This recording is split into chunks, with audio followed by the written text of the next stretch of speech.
What lessons can we learn from what's happening on the Korean Peninsula, or has happened? It reminds me a lot of the books I've read about the Korean War. The way that Hamas stormed into Israel last weekend can remind one of the way North Korea surprise attacked South Korea in 1950.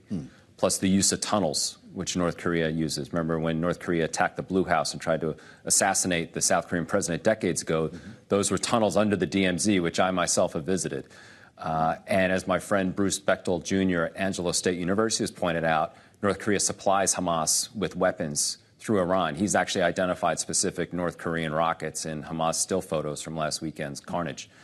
And the way that Hamas has tried to overwhelm Iron Dome with all these rockets, which are very rudimentary, you think North Korea is looking at that. We have the THAAD anti-missile defense shield in South Korea, other missile defense systems in the region.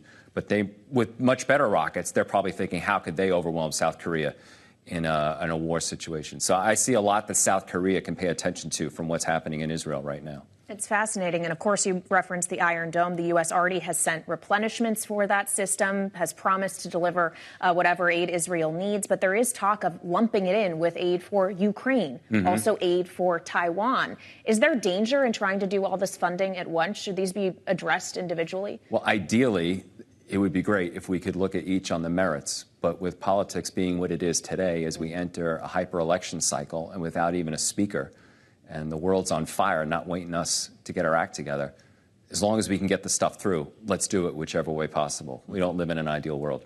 I'm compelled by your view on Korea here, as many question what China might be learning about Taiwan. Does that feel like a less imminent threat to you now? Well, Taiwan's always been a threat for the 25 years that I've followed it.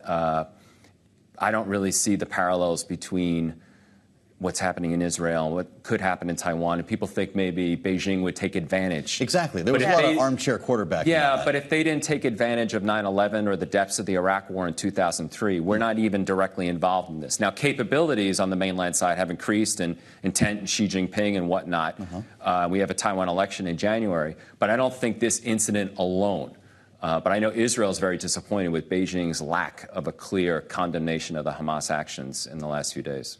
Do you think all of this, though, and we only have about a minute left, is a result of the U.S. being seen as weaker on the global stage? How much of this is a U.S. reflection? No, I think Hamas are bad people. Israel's the good guy, and they're going to do this sooner or later. It's not always about us. So I don't see how we're at fault for any of this. It's just bad people doing bad things.